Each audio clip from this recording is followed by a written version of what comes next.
बहुत लोग आजकल ग्रैटिट्यूड जर्नल मेंटेन करने के बारे में बोलते हैं, तो उसमें हम ये लिखते हैं कि आज पूरे दिन में हमारे साथ क्या क्या अच्छा हुआ, या फिर उन चीज़ों के बारे में लिखते हैं for which we are grateful for.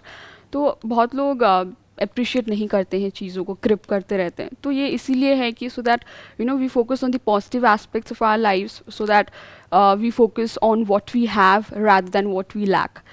तो आपको इस बारे में क्या कहना है? What do you think it's like, ये इफेक्टिव टूल है नहीं है, क्या क्या लगता है आपको? बहुत इफेक्टिव टूल है और मैंने इसके बारे में अपने कई सेशंस में बात भी करी है कि डेली बेसिस पे आप अपना एक जर्नल मेंटेन कर सकते हैं, डेली रात को सोने से पहले लिख सकते हैं ताकि आप एक ग्रैटिट्यूड वाले जोन में एंटर कर सकें। बेसिकली क्या होता है, रात को आपको एक ग्रैटिट्यूड वाले जोन में एंटर करना है और सुबह सुबह जब एक्शन लेने का टाइम है उस वक्त एक हाई एनर्जी वाले जोन में एंटर करना है ताकि दिन में जो भी करना है उसको करने के लिए एनर्जी मिल सके। तो वो हो गया एक अलग जोन। और एक है ग्रैटिट्यूड वाला जोन। ग्रैटिट्यूड में क्या होता है कि once we are feeling good within तो हमको नींद अच्छी आती है। नींद अच्छी आएगी तभी तो अगले दिन अच्छा काम करोगे। तो पॉजिटिव एफर्मेशंस का भी यही काम है। राइट, एफर्मेशंस का भी यही काम है, चाहे मॉर्निंग की हो चाहे नाइट की हो। मॉर्निंग की जनरली होनी चाहिए एनर्जेटिक और नाइट की होनी चाहिए पीसफुल। सर फिर तो ऐसे तो visualisation, positive affirmations, gratitude journal, ये सारी चीज़ है तो लॉ ऑफ अट्रैक्शन के टेक्निक से, तो अगर हम सही तरीके से यूज़ करें तो फिर लॉ ऑफ अट्रैक्शन कहीं ना कहीं वैलिड है। तो फिर ये आप मानते हो? फिर law of attraction is valid subject to certain conditions. Conditions, जैसे कि दुनिया में हर चीज़ में होता है, हर चीज़ सही है और हर चीज़ गलत है डिपेंडिंग अपॉन कि आप किस पर्सपेक्टिव से कैसे देख रहे हैं उसको। एब्सोल्यूट कुछ भी सही नहीं होता है और एब्सोल्यूट कुछ भी गलत नहीं होता है। हमारा सबका प्रॉब्लम क्या है, हमारा दिमाग कैसे चलता है, बाइनरी में चलता है, राइट और रॉन्ग, सही और गलत। मतलब मैंने अपने किसी सेशन में लॉ ऑफ अट्रैक्शन के बारे में कुछ बोल दिया तो लोगों के माइंड में ये बैठ गया कि मैं लॉ ऑफ अट्रैक्शन के अगेंस्ट हूं। अरे नहीं, मैं ये नहीं कह रहा कि लॉ ऑफ अट्रैक्शन काम नहीं करता है, मैं कह रहा हूं करता है लेकिन वैसे नहीं करता है जैसे लोग बोल रहे हैं, जैसे दिखाते हैं, या फिर जैसे दिखाते हैं या जैसे आप समझ रहे हो वैसे काम नहीं करता है।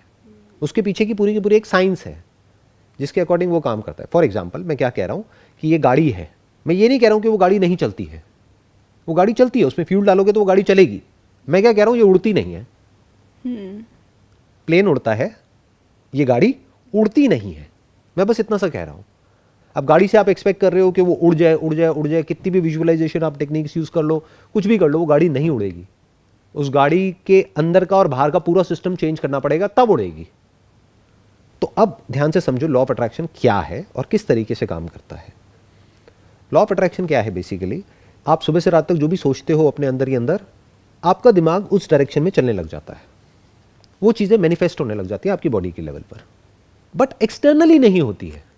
दोनों में फ़र्क को ध्यान से समझना कि अगर आप यहां पर बैठ करके सोचते रहो कि खाना खुद चल करके मेरे पास में आ जाएगा, तो अगर आप 1000 या 1,00,000 साल तक भी सोचते रहो तो वो नहीं आएगा।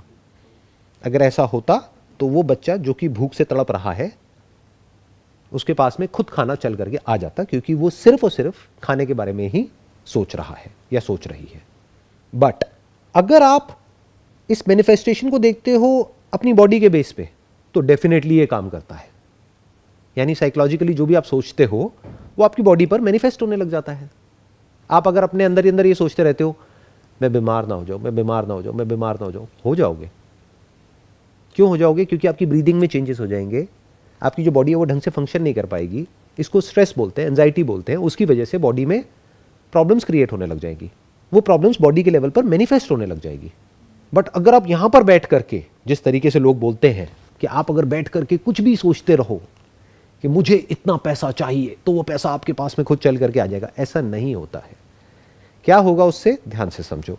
अगर आप बोलते हो कि मेरे को 1 करोड़ रुपए चाहिए, विजुअलाइज करते हो कि मेरे पास में 1 करोड़ रुपए आ गया है और उससे रिलेटेड एक घर आ गया है, एक गाड़ी आ गई है, जैसे लोग दिखाते हैं लॉ ऑफ अट्रैक्शन को कि इस तरह से आपको सिर्फ सोचना है, बिलीव करना है, आस्क करना है इस यूनिवर्स से और वो यूनिवर्स आपको दे देगा। ऐसा नहीं होता है। ये काम करेगा लेकिन कैसे करेगा, ध्यान से समझो। आप सोच रहे हो मेरे को 1 करोड़ चाहिए, 1 करोड़ चाहिए, 1 करोड़ चाहिए, 1 करोड़ चाहिए। अब माइंड क्या करेगा, वो रास्ता निकालेगा। अब 2 चीजें होंगी, या तो आप कैपेबल हो उस रास्ते पे चलने के लिए या नहीं हो जी। क्योंकि मांगने से थोड़ी ना 1 करोड़ मिलता है, उसके लिए आपको कैपेबल होना पड़ेगा ना। फॉर एग्जाम्पल आप यहां पर आते हो एक जॉब इंटरव्यू के लिए, मैंने आपसे पूछा कितनी सैलरी आप एक्सपेक्ट करते हो, आपने बोला I expect around 10 lakh rupees per month. मैंने आपका रिज्यूम देखा, सब कुछ देखा, समझा आपने क्या क्या किया है। मैंने कहा but we will not be able to give you more than 50,000 rupees per month. तो ये क्या हुआ, आपने जो मांगा उसके बेस पे थोड़ी ना मिला, जो आपकी एक्चुअल में कैपेबिलिटी है, जो क्वालिफिकेशन है, जो बैकग्राउंड है, जो एक्सपीरियंस है, उसके बेस पे मिलेगा ना। जी। बल्कि अगर ज़रूरत से ज़्यादा मांग लिया तो फंस भी सकते हो, क्योंकि हो सकता है वो जॉब आपको मिल जाती अगर आप रीजनेबल मांगते तो, बट आपने इतना ज़्यादा मांग लिया तो सामने वाले ने कहा भाई ये तो कुछ अलग ही दुनिया में है, तो छोड़ दो इनको, इनको हमको रिक्रूट नहीं करना है। नंबर 1। नंबर 2, अब ध्यान से समझो क्या होगा, या तो उस 1 करोड़ के लिए आप कैपेबल हो या नहीं हो। अगर कैपेबल हो तो मांग क्यों रहे हो भिखारियों की तरह? जी। जो कैपेबल है उसको तो खुद ही मिल जाएगा। ट्रू। जी। बिल्कुल ऐसे कि मेरे को 1 करोड़ की एक ब्रांड डील मिल जाए, ब्रांड डील मिल जाए, ब्रांड डील मिल जाए। अरे भाई अगर आप कैपेबल हो तो 1 करोड़ की क्या आपको 10 करोड़ की भी मिल जाएगी, तो उसके लिए लॉ ऑफ अट्रैक्शन की क्या जरूरत है? और अगर आप कैपेबल नहीं हो, अब जितना आप अपने माइंड में बोलते चले जाओगे मेरे को 1 करोड़ मिल जाए, 1 करोड़ मिल जाए, 1 करोड़ मिल जाए, अब आपके दिमाग में और कोई थॉट ही नहीं आएगा सुबह से रात तक। एक ही थॉट चलेगा, कहीं से भी 1 करोड़ आ जाए। यह है बोलने की पावर, सोचने की पावर। अब आप 24 घंटे यही सोच रहे हो। अब ऐसे में कोई इंसान आएगा आपके पास में, वो कहेगा आपको क्या चाहिए, तो आपकी आंखों में दिख रहा होगा कि आपको 1 करोड़ रुपए चाहिए। अब वो कहेगा कि तुम्हें ये करना पड़ेगा, तुम्हें 1 करोड़ मिल जाएगा। अब उसका इंटरेस्ट किस में है कि आपको 1 करोड़ मिल जाए अपना काम निकाल या अपना काम निकालने में। अब वो काम चाहे सही हो चाहे गलत हो, 2 चीजें होंगी वहां पर भी। या तो वो काम आपको क्रिमिनल बना देगा, इलीगल भी हो सकता है वो काम, तब भी शायद आप करोगे क्योंकि आपका डिजायर बहुत ज्यादा बढ़ गया है। डिजायर 2 तरीके के होते हैं ना, एक अपने आप को कैपेबल बनाने के, एक कुछ मांगने के। तो ये जो मांगने का डिजायर है यही आदमी को क्रिमिनल बनाता है, यही भिखारी बनाता है, यही आदमी को शॉर्टकट्स ढूंढने पर मजबूर कर देता है। दूसरा डिजायर होता है अपने आप को कैपेबल बनाने का, वहां पर कुछ मांगना नहीं पड़ता है, जितना आपको चाहिए होता है उससे बहुत ज्यादा आपको मिल जाता है। तो अब या तो आप क्या होगा, या तो आप गलत रास्ते पे चले जाओगे उस 1 करोड़ के लिए, कोई इलीगल काम करोगे और आगे जाकर के फंसोगे कभी ना कभी। नंबर 1। दूसरा, मान लेते हैं आप कोई इलीगल काम नहीं करते, कोई आदमी आता है आकर के आपको बोलता है कुछ भी इलीगल नहीं है, सब कुछ लीगल है, आपको चाहिए ना 1 करोड़, अगले 1 साल में 2 साल में आपको मिल जाएगा, आपको बस ये कंपनी को हमारे ज्वाइन करना है, इतना पैसा देना है और जो आप चाहते हो वो सब सच हो जाएगा। तो अब आपकी डोर किसके हाथ में है? सामने वाले। क्या आपके हाथ में है? क्योंकि वो डिजायर अब आपके ऊपर इतना हावी हो चुका है, आपने प्रैक्टिस कर लिया है एक तरीके से सोचने का कई महीनों तक, कि अब आपके माइंड में कोई और थॉट आता ही नहीं है, आपका थॉट कॉन्सेंट्रेटेड हो गया है। अब आपको किसी भी कीमत पर वो चाहिए। जिस इंसान के अंदर डिजायर बहुत ज्यादा हो गया ना कुछ पाने का, उसको कंट्रोल करना इतना आसान है। जी जी। उसको बोलो तुझे क्या चाहिए, अच्छा तुझे ये चाहिए, चल बेटा मैं दिलाता हूं, लेकिन तुझे ये करना पड़ेगा। तो अब आपकी डोर किसी और के हाथ में है। तो मैं क्या कह रहा हूं, लॉ ऑफ अट्रैक्शन को कैसे यूज करो? नंबर 1, अपने आप को उल्टा बोलने की जरूरत नहीं है, क्योंकि क्या होगा उससे, आपकी बॉडी के लेवल पर साइकोसोमैटिक चेंजेस आएंगे। साइकोलॉजिकली जितना आप उल्टा सोचोगे उतना ही बॉडी के लेवल पे वो मैनिफेस्टेशंस होंगे, क्योंकि वो तो डायरेक्ट इफेक्ट हो गया ना। Mind is directly connected to your body, जो सोचोगे वो बॉडी के लेवल पे होने लग जाएगा। तो सोचना ही है तो कुछ अच्छा सोचो कि I am healthy, I am healthy, I am healthy. This is much better than कि मैं बीमार हूं, मैं बीमार हूं, मैं बीमार हूं। अगर झूठ भी बोलना पड़ रहा है अपने आप को तो बोल दो, थोड़ी बहुत बीमारी है भी तो बोल दो कि नहीं, माई इम्यूनिटी स्ट्रांग, मैं डील कर जाऊंगा इससे, बजाय ये बोलने के कि नहीं मैं डील नहीं कर सकता। तब तो आप बिल्कुल भी डील नहीं कर पाओगे उससे। तो 1 is at the level of your body, यानी कि क्या, जो वर्ड्स यूज करते हो आप अपने माइंड में, जिसको अफर्मेशंस बोलते हैं, थॉट्स बोलते हैं, या जो भी कुछ आप अपने अंदर अपने आप को बोलते हो, चाहे सुबह चाहे रात को, जब बोलना ही है तो कुछ अच्छा बोलो, अच्छा बोलो, अच्छा सुनो, अच्छा देखो, अच्छा सोचो। नंबर 1, ये आ गया एक एस्पेक्ट लॉ ऑफ अट्रैक्शन का। अब अच्छा क्या है और बुरा क्या है? अच्छा मतलब क्या? जो आपको पीसफुल कर रहा है और आपको कैपेबल बना रहा है। आपको मतलब क्या? आपकी स्किल को, आपकी नॉलेज को, आपके एक्सपीरियंस को बेटर कर रहा है, वो सब अच्छा है। लेकिन जो भी आपको और एंशियस कर रहा है अंदर से, ये जो 1 करोड़ का डिजायर है, ये आपको पीसफुल करता है, रात की नींद अच्छी आती है या रात की नींद उड़ जाती है इसकी वजह से? उड़ जाती है। आप देख पा रहे हो ना इस सच को? तो ये अच्छा नहीं है डिजायर। अच्छा क्या है कि मुझे ये करना है। एक है करने का डिजायर, एक है पाने का डिजायर। तो मैं क्या कहता हूं, करने के डिजायर्स अपने अंदर पैदा करो कि मुझे ये करना है, मुझे ये करना है, मुझे ये करना है, मुझे ये करना है, मुझे अपने आप को ऐसा बनाना है। अभी मैं इस लेवल पे हूं, अब मेरे को इस लेवल पे जाना है in terms of my knowledge, understanding, skills, experience, हर एक चीज को मुझे बढ़ाना है। दूसरा डिजायर कौन सा होता है? पाने का, कि अभी मेरे पास में छोटी गाड़ी है, मुझे बड़ी गाड़ी चाहिए और अब मैं लॉ ऑफ अट्रैक्शन को यूज करूंगा बड़ी गाड़ी तक पहुंचने के लिए। अरे भाई आप पहुंच जाओगे बड़ी गाड़ी तक, क्यों? क्योंकि आप उस गाड़ी के बारे में सोचते चले जा रहे हो। और यही तो सब लोग चाहते हैं, एडवर्टाइजर यही तो चाहते हैं, क्योंकि जब आप उस गाड़ी के बारे में सोच रहे होगे अपनी पावर्स को यूज करके लॉ ऑफ अट्रैक्शन की, तो आपको उस गाड़ी की एड दिखेगी, साथ ही साथ दिखेगा 0% इंटरेस्ट ऑन EMI। तो आप कहोगे ये तो बहुत बढ़िया है, मैं ले लेता हूं। अब आपकी औकात तो है नहीं वो गाड़ी लेने की, लेकिन जा करके आप लेके आ गए, अब आप फंस गए। और इसी से रिलेटेड एक है कि विजुअलाइजेशन का, कि अगर सब आसान है, मतलब आसान है एज इन कि अगर मैं आँख बंद करके मुझे जो चाहिए वो मैं विजुअलाइज कर सकती हूँ, तो ऐसा क्यों होता है कि आँख बंद करके मुझे सब नेगेटिव चीज़ें दिखती हैं? कि अगर मैं ये सोच रही हूँ कि मुझे यहाँ जाना है और मैं आसानी से, कोई ट्रैफिक नहीं, आराम से, फॉर एग्जाम्पल है कि मैं जा सकती हूँ, लेकिन मेरे दिमाग में उसका ठीक अपोजिट आएगा, तो वो सिंपल सी चीज़ विजुअलाइज कर पाना किसी के लिए इतना डिफिकल्ट क्यों हो जाता है?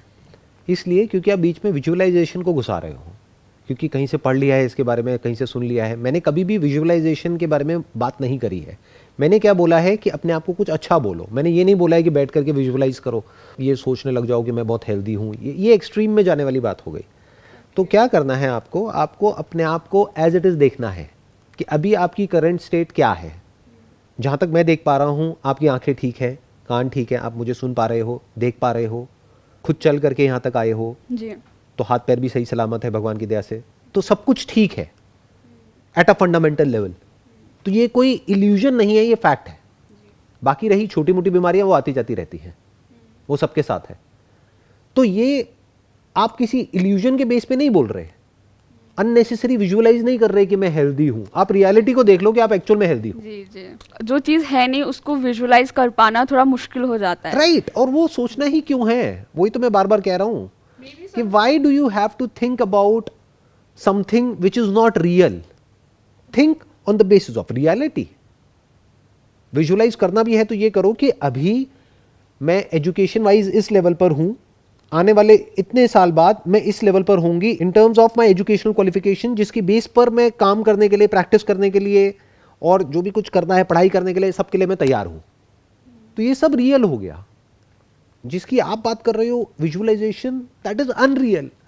कि मैं सड़क पे जाऊंगी और मुझे ट्रैफिक नहीं मिलेगा, मैं विजुअलाइज कर रही हूं। अरे आपके सोचने से क्या होता है? यही तो मैं समझा रहा हूं जब से, कि बेसिकली आपके सोचने से ट्रैफिक कम या ज्यादा नहीं हो जाएगा। ट्रैफिक जितना है सड़क पे सो है। अब आपको सोचना है तो क्या सोचना है कि मैं टाइम से निकल रही हूं। यहां पे इनफैक्ट लॉ ऑफ अट्रैक्शन की जरूरत ही नहीं है। वही बात हो गई ना, हर जगह हर चीज की जरूरत नहीं होती है। जैसे समुद्र में आप गाड़ी को नहीं चला सकते ना, गाड़ी कहां चलती है? सड़कों पे चलती है। तो आप समुद्र में गाड़ी चलाओगे और कहोगे गाड़ी डूब गई। पहले समझो कि कौन सी चीज कहां चलती है। पहले तो इस वर्ड को ही हटा दो, लॉ ऑफ अट्रैक्शन। ये वर्ड अपने आप में काफी एक, मैं क्या कहूंगा, बहुत ही मिसयूज्ड टर्म है, जो लोगों ने यूज करी है, प्रोपगेट करी है अपने किसी बेनिफिट के लिए। जिसमें आपका कोई बेनिफिट हो ना हो, उनका तो हो गया, जिन्होंने इसको प्रोपगेट किया है उन्होंने तो करोड़ों कमा लिया है। तो आप ये समझो कि आपके लिए इसका क्या बेनिफिट है, आपको कैसे यूज करना है। मैंने क्या कहा, सिंपल बात बोली है कि अपने अंदर अच्छा बोलो, बाहर अच्छा बोलो, अच्छा देखो, अच्छा सुनो। अच्छा मतलब क्या? जो भी आपको एक बेटर इंसान बनाता है। इसको एक बॉडी को इंस्ट्रूमेंट की तरह देखो। जो भी इस इंस्ट्रूमेंट की कैपेबिलिटीज को बढ़ाता है या जिससे बढ़ सकती है, ऐसे थॉट्स, वो सब अच्छे हैं। जो भी आपको मांगने पे मजबूर करता है या कुछ भी ऐसा एक्सपेक्ट करवाता है जो कि अनरियलिस्टिक है, वो सब गलत थॉट्स है। जैसे वहां पे क्या सोचना है, वहां पे इसकी जरूरत ही नहीं है लॉ ऑफ अट्रैक्शन की। आपको क्या बोलना है अपने आप को कि मैं जा रही हूं सड़क पे, अब मैं टाइम से निकल रही हूं। तो वहां पे प्लानिंग की जरूरत है, लॉ ऑफ अट्रैक्शन की जरूरत नहीं है। कि अगर यहां पर आपको टाइम से पहुंचना है तो आप टाइम से घर से निकले। तो अगर ट्रैफिक मिला भी तो आपने पहले ही गूगल मैप्स पे देख लिया, उसके बाद भी कुछ मार्जिन और लेकर के आप चल रहे हो ताकि आप टाइम से पहुंच पाओ। तो इस सब में लॉ ऑफ अट्रैक्शन का रोल कहां है? कहीं भी नहीं है। और अगर आप अच्छा बोलोगे, अच्छा सुनोगे, अच्छा सोचोगे, अच्छा देखोगे, तो आपको किसी भी लॉ ऑफ अट्रैक्शन की जरूरत क्या है? आप अच्छा ही करोगे ना जी। आप कुछ गलत करोगे क्यों? अच्छे और गलत की डेफिनेशन को पहले क्लियर कर लो अपने माइंड में अच्छे से। एक डिजायर है जो आपको लालची बना देता है। ऐसा इंसान ना खुद के लिए अच्छा है ना औरों के लिए अच्छा है, क्योंकि ना तो वो खुद चैन से सो सकता है ना किसी को सोने दे सकता है। ऐसा आदमी पूरी दुनिया के लिए खतरनाक है, जो बहुत ज़्यादा लालची है। यानी कौन? जो अपने फायदे के लिए किसी और का नुकसान भी करने को तैयार है। तो ऐसे डिजायर्स अपने अंदर प्लांट मत करो, चीज़ों के डिजायर्स प्लांट मत करो। अगर अपनी कैपेबिलिटी को बढ़ा लोगे तो जितनी भी चीज़ें चाहिए उससे ज़्यादा आपको मिल जाएगी, आपको मांगनी नहीं पड़ेगी। मांगने से नहीं मिलता इस यूनिवर्स में, अपने आप को कैपेबल बनाने से मिलता है। रिसेंटली मैं एक बुक पढ़ रही थी, तो उसमें ऑथर ने कैंसर्स ऑफ द माइंड के बारे में वो एक्सप्लेन कर रहे थे, जो कि कंपेयरिंग, कंप्लेनिंग, क्रिटिसाइजिंग, ये सब है। और वो बहुत अच्छे से एक्सप्लेन भी कर रहे थे, लेकिन मेरा ध्यान बार बार उस वर्ड कैंसर पे जा रहा था। तो मेरा क्वेश्चन यही है कि चीज़ों को उतनी ही इम्पोर्टेंस कैसे दे जितनी ज़रूरत है। कंपेयरिंग, कंप्लेनिंग एंड क्रिटिसाइजिंग, ये 3 वर्ड्स आपने बोले। जी। ये कैंसर्स ऑफ माइंड नहीं है, सबसे पहले तो इसको समझना है। कैंसर ऑफ माइंड एक्चुअल में क्या है? Over thinking. ओवर थिंकिंग की जड़ क्या है? क्या कंपेयरिंग है? बिना कंपेयरिंग के आप सोचोगे कैसे? You can not operate in this universe without comparison. आप एक गाड़ी चला रहे हो तो आपको कंपेयर करना पड़ेगा कि अभी मुझे यहाँ पे पार्क करना है, जगह है या नहीं है इसको पार्क करने के लिए। वो क्या कर रहे हो? आप कंपेयर कर रहे हो अपने माइंड में। You are comparing the distance between 2 objects to understand कि यहाँ पे गाड़ी आप पार्क कर पाओगे या नहीं कर पाओगे। अगर आपके माइंड में से कंपैरिजन को हटा दिया जाए तो आप इस दुनिया में ऑपरेट ही नहीं कर सकते। आप जो लाइफ में आगे भी बढ़ रहे हो, that is again because of comparison. क्योंकि कहीं ना कहीं आपके माइंड में कोई ना कोई आइडल है, जो भी आप करना चाहते हो उससे रिलेटेड, जो आपको आगे बढ़ने के लिए पुश कर रहा है या कर रही है। नहीं तो हमारे जो एनिमल इंस्टिंक्ट्स हैं वो हमको नीचे गिरा देते हैं। वो कहाँ ले जाएंगे आपको? एक जानवर के लेवल पे, जहाँ पे आप प्लेजर्स में जाकर के इंडल्ज हो जाओगे। तो इस कंपैरिजन की वजह से ही तो आप आगे बढ़ रहे हो। तो ये बुरा नहीं है। एक बार आराम से समझने की कोशिश करना कि एक्चुअल में बुरा क्या है। कंप्लेन करना क्या बुरा है? बिल्कुल भी बुरा नहीं है। फॉर एग्जाम्पल, आप अपने घर से यहाँ पर आए और बीच में कहीं पे रोड खराब है और आप जा करके कंप्लेंट फाइल कर रहे हो, जो भी रिस्पेक्टिव डिपार्टमेंट्स हैं उन सब जगह पर ईमेल्स कर रहे हो, उनको लेटर लिख रहे हो, उनको फ़ोन कर रहे हो, उनको बता रहे हो कि देखो यहाँ पे प्रॉब्लम है। तो क्या वो बुरा है? नहीं। तो कंप्लेनिंग इज नॉट बैड। जब भी आपके साथ में कुछ भी अनफेयर होता है तो कंप्लेन करना पड़ेगा ना। कंप्लेन नहीं करोगे तो सामने वाले को पता कैसे लगेगा आपके साथ में कुछ अनफेयर हो रहा है? आप एक रिलेशनशिप में हो और सामने वाला कुछ गलत कर रहा है आपके साथ में, लेकिन उसको खुद को ही नहीं पता है कि वो क्या गलत कर रहा है, बट आपको पता है, तो आप उसको कंप्लेन करोगे, ये जो तुम कर रहे हो ये ठीक नहीं है, इसको चेंज करो या हम इस रिलेशनशिप को खत्म करेंगे। तो ये क्या हुआ? कंप्लेनिंग हो गया। तीसरा क्या है? क्रिटिसाइजिंग। क्रिटिसाइजिंग बुरा थोड़ी ना है, बहुत जरूरी है क्रिटिसिज्म। हमारे यहाँ पे प्रॉब्लम पता है क्या है? We are too eager to agree. कोई क्रिटिसाइज ही नहीं करता है। जैसे आपके पेरेंट्स ने जो जो कहा आपने वो किया, कभी कोई कॉन्फ्लिक्ट नहीं होगा। जो वो कहते जा रहे हैं चुपचाप करते जाओ। But the moment you disagree, there is bound to be a conflict. तो अगर वो कुछ ऐसा कह रहे हैं आपको करने के लिए जो करने में आपका इंटरेस्ट नहीं है, या कुछ भी ऐसा कर रहे हैं जो आपको ठीक नहीं लगता है, तो उनको क्रिटिसाइज करना पड़ेगा। फिर वो चाहे कोई पर्सन हो, चाहे कोई ग्रुप हो, चाहे कोई अथॉरिटी हो, चाहे कोई ऑर्गेनाइजेशन हो, चाहे कोई भी हो। इसी को फ्रीडम ऑफ स्पीच बोलते हैं। That you must be able to criticise, you must not agree with everybody. 99% लोग ऐसे ही होते हैं, वो एग्री कर जाते हैं, तो सामने वालों को पता तक नहीं लगता है कि उनकी वजह से किसी को कोई प्रॉब्लम हो रही है। मतलब मुंह पे एग्री कर गए, पीछे से उल्टा बोल रहे हैं। मुंह पे बोलने में दम नहीं है, मुंह पे बोलने में हिम्मत नहीं है। सर, आपने जो भी एग्जांपल्स दिए वो सही हैं, ठीक है। और मैं शायद वो ऑथर जो ये चीज़ बोल रहे हैं ना, वो शायद उस पे बोल रहे हैं कि अगर हम कंपेयरिंग का लेते हैं कि अगर फॉर एग्ज़ाम्पल मैं हूँ और मेरी कोई दोस्त है फॉर एग्ज़ाम्पल, वो अच्छा कर रही है और वो कंपेयरिंग की वजह से नेगेटिव फीलिंग्स आ रही हैं, मे बी मैं उससे जेलस हो रही हूँ, या फिर हमारी इतनी अच्छी दोस्ती थी जो ख़राब हो गई है, तो शायद उसमें तो ये चीज़ गलत है ना, कि हम उस सेंस में कंपेयर करना गलत है ना। गलत क्या है? कंपेयर करना गलत है या ये कहना गलत है कि कंपैरिजन गलत है? कंपैरिजन गलत नहीं है, ये कहना गलत है कि मेरे माइंड में कंपैरिजन क्यों आ रहा है। आपकी कोई फ्रेंड है या आपकी कोई बहन है या भाई है, तो आप नहीं भी कंपेयर करोगे तो या तो घर वाले करेंगे, प्लस आप जब अपनी फ्रेंड को देखोगे कुछ ऐसा करते हुए, आप दोनों ने साथ साथ में शुरू किया था एक ही कॉलेज से, अब वो आगे निकल गई, आप पीछे रह गए, तो क्या कंपैरिजन नहीं आएगा वहां पे? आएगा। तो कंपैरिजन गलत नहीं है, क्योंकि comparison is reality. The moment you से रियलिटी इज रॉन्ग, तब आप फंस गए. फॉर एग्जाम्पल, आप कह रहे हो बारिश हो रही है, बारिश नहीं होनी चाहिए, बारिश गलत है. क्या बारिश गलत है या ये थॉट गलत है कि बारिश क्यों हो रही है, बारिश नहीं होनी चाहिए? ये थॉट ही गलत है.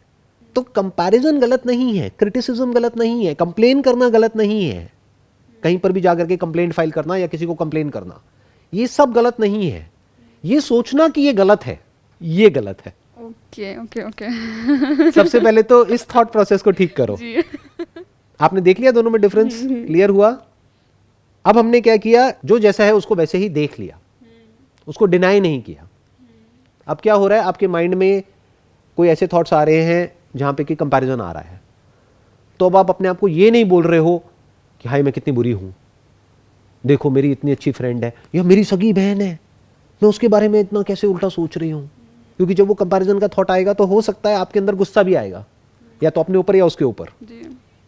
तो अब ये सब नेचुरल है, ये पार्ट ऑफ ह्यूमन एग्जिस्टेंस है, बिकॉज नोबडी इज परफेक्ट. ये जो परफेक्शन की इमेज है ना, इसको अपने माइंड से निकाल दो. कि जैसे हमने जो भी पुरानी माइथोलॉजिकल स्टोरीज हमने सुनी है या देखी है, उसमें क्या होता है, एक कैरेक्टर होता है जो बहुत ही अच्छा होता है और एक कैरेक्टर होता है जो बिल्कुल ही बुरा होता है. एक्चुअल लाइफ में ऐसा नहीं होता है. बुरे से बुरा इंसान भी आपके अंदर है और अच्छे से अच्छा इंसान भी आपके अंदर ही है, बाहर नहीं है. अच्छाई भी है आपके अंदर और बुराई भी है. तो पहले दोनों को देख लिया, और ये जो ठप्पा लगाना था ना अच्छाई बुराई का, इसको भी हटा दिया. अच्छा बुरा क्या होता है, थॉट होता है. थॉट तो कुछ भी आ सकता है. फॉर एग्जाम्पल, बायोलॉजिकली आपके अंदर कुछ ऐसे थॉट्स आएंगे किसी भी पर्सन से रिलेटेड, जो सिर्फ आपके माइंड में नहीं सबके माइंड में आएंगे. बट वहां पर दो तरह के लोग होंगे. एक वो जो कहेंगे कि ये नहीं आने चाहिए क्योंकि ये प्रोहिबिटेड है एज पर माई कल्चर और माई बैकग्राउंड और दिस एंड दैट. जी. और दूसरे कहेंगे थॉट ही तो है, आया गया, कोई बात नहीं, क्या हो गया. तो किसको प्रॉब्लम हुई उस थॉट की वजह से और किसको नहीं हुई? जिसने बोला कि ये गलत है. समझ गए प्रॉब्लम? जी. तो द मोमेंट यू से कि ये कैंसर है, आपने कितना बड़ा वर्ड यूज कर दिया उस ऑथर ने या आपने, कि भाई ये कैंसर है, तो गड़बड़ हो गई, वहां पर बहुत बड़ी गड़बड़ हो गई. अब क्या हो रहा है, the moment you get that kind of thought, तो आपके माइंड में क्या आएगा, एक भयानक सी इमेज आएगी कि अभी मेरे को ये थॉट आया, अब कुछ टाइम बाद ये ट्यूमर के जैसा हो जाएगा, फिर कैंसर के जैसा हो जाएगा, और ये अंदर ही अंदर मेरे को खोखला कर देगा, मैं मरने वाली हूं, मेरे को ये थॉट नहीं आने चाहिए. और वो थॉट आएंगे, और जितना आप अपने आप को ये बोलोगे ना ये थॉट नहीं आने चाहिए इस वजह से, उतने ही ज्यादा वो थॉट्स आएंगे. बट जो मैं बोल रहा हूं, अगर वो आपने समझ लिया उस बात की डेप्थ को, और अपने आप को बोला क्या हो गया, कंपैरिजन आया है ना माइंड में, आ गया, जेलसी हो गई, गुस्सा आ गया, पार्ट ऑफ लाइफ है. हाँ. मैं कौन सा परफेक्ट हूं, और कौन है जो परफेक्ट है? कौन है ऐसा दुनिया में इंसान, पास्ट में जो हुआ है या अभी है या जो फ्यूचर में होने वाला है, जिसके अंदर कभी गुस्सा नहीं आया है? हो सकता है बाहर से उसने अपने गुस्से को नहीं दिखाया है, क्योंकि उसके रेपरकशंस होते हैं. आपके अंदर अगर गुस्सा भी है तो आप अपने कमजोर के आगे तो दिखा सकते हो, अपने से स्ट्रांग के आगे कैसे दिखाओगे? चाहे वो फिजिकली कमजोर हो, चाहे मेंटली कमजोर हो, या फाइनेंशियली कमजोर हो, उसको तो आप दबा सकते हो. जो आपसे पावरफुल है उसको कैसे दबाओगे? तो गुस्सा अंदर तो है लेकिन बाहर नहीं है.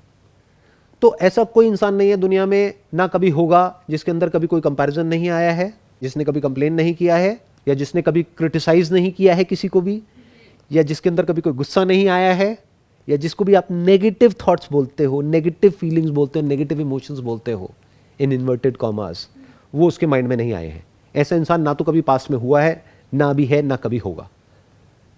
अगर कोई कह रहा है कि मेरे माइंड में तो सब कुछ पॉजिटिव आता है, तो वो झूठा है. वो झूठ बोल रहा है. आने वाले टाइम में उसका झूठ पकड़ना बड़ा आसान हो जाएगा. क्यों? क्योंकि अब साइंस ने इतनी तरक्की कर ली है कि वो आपके ब्रेन में कुछ स्कैन्स करके बता सकते हैं कि एग्जैक्टली क्या चल रहा है.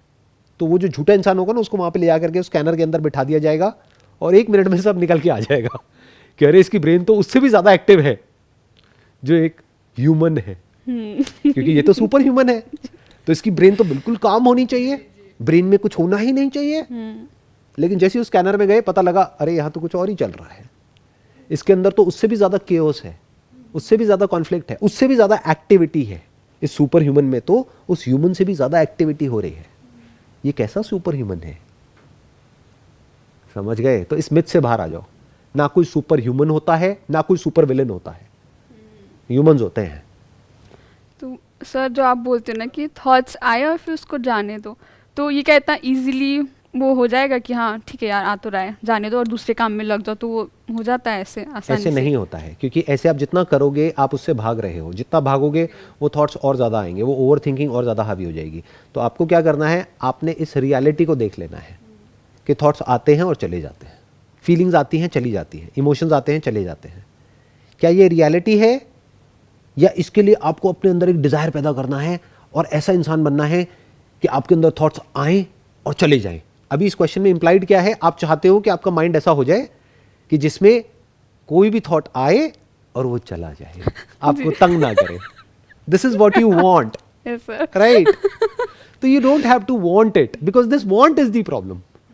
जैसे अगर आप सोने से पहले अपने आप को बोलोगे ना, मुझे नींद आ जाए, मुझे नींद आ जाए, मुझे नींद आ जाए, उसी वजह से आपको नींद नहीं आ रही है। तो आपका माइंड पीसफुल क्यों नहीं हो रहा है? क्योंकि आप बार बार अपने आप को बोल रहे हो कि काश मेरा माइंड ऐसा हो जाए जिसमें कोई भी थॉट आए और चला जाए, मैं बिल्कुल एक मिरर के जैसी हो जाऊं जिस पर कोई भी रिफ्लेक्शन आई और गई, थॉट्स आए और गए, फीलिंग्स आई और गई, इमोशंस आए और गए, और मुझ पर कोई असर ना हो। अरे ये कोई कहानी नहीं सुना रहा हूं मैं आपको, जी। ये रियलिटी बता रहा हूं कि एक्चुअल में आपकी ब्रेन और मेरी ब्रेन या किसी की भी ब्रेन में कोई फर्क नहीं है। क्या होता है इस ब्रेन में, थॉट्स आते हैं चले जाते हैं, फीलिंग्स आती हैं चली जाती हैं। मतलब मैं आपको कोई लोरी नहीं सुना रहा हूं कि देखो ऐसा होना चाहिए, ऐसा ही होता है, सबके साथ होता है। अब सवाल उठता है कि वो लोग जो ओवर थिंकिंग के जोन में चले जाते हैं उनके साथ ऐसा क्यों नहीं होता है? तो ये आपको समझना है कि नींद क्यों नहीं आती है। ये नहीं कि नींद कैसे आए, क्योंकि नींद में जाने का कोई तरीका नहीं है, नींद में ना जाने के बहुत सारे तरीके हैं। नींद में ना जाने का सबसे अच्छा तरीका क्या है, ये बोलने लग जाओ अपने आप को, मुझे नींद आ जाए, मुझे नींद आ जाए, मुझे नींद क्यों नहीं आ रही, मुझे गुस्सा आ रहा है, काश मुझे नींद आ जाए। और कोई भी ऐसी हरकतें कर रहे हो जिससे कि आपको नींद आ जाए, जैसे ये हरकतें बंद कर दोगे नींद आ जाएगी। जी। तो कुछ भी करने की जरूरत नहीं है। ओवर थिंकिंग को रोकना है तो इस रियलिटी को देख लो कि आएंगे जाएंगे, ये कोई कहानी नहीं है, रियलिटी है। पूरी लाइफ ऐसे ही रहेगा। और एक और रियलिटी क्या है, ऐसी स्टेट कभी भी नहीं आएगी जो आप एक्सपेक्ट कर रहे हो। कि वही जो आपने मिरर का एग्जांपल दिया। ऐसा कभी नहीं होने वाला। कुछ ऐसे थॉट्स होंगे जो कुछ सेकंड्स रुकेंगे, कुछ कुछ मिनट तक रुकेंगे, कुछ कुछ घंटे तक रुकेंगे, कुछ कुछ दिनों तक रुकेंगे, कुछ कुछ हफ्तों तक रुकेंगे, कुछ कुछ महीनों तक रुकेंगे। फॉर एग्जांपल कोई आपका नियर एंड डियर है, उसकी डेथ हो गई है जिससे आपको बहुत प्यार था, तो कई महीने लगेंगे वहां से बाहर निकलने में। तो that is okay. Exactly, that is एकदम से आप कैसे भूल सकते हो? अब प्रॉब्लम ये नहीं है कि वो थॉट्स आ रहे हैं, प्रॉब्लम ये है कि आप कह रहे हो ये थॉट्स नहीं आने चाहिए। प्रॉब्लम ये नहीं है कि उनकी याद आ रही है, अरे उनसे प्यार था इसलिए याद आ रही है। प्रॉब्लम ये आप कह रहे हो ये याद नहीं आनी चाहिए, ये तो उनकी इंसल्ट हो गई ना।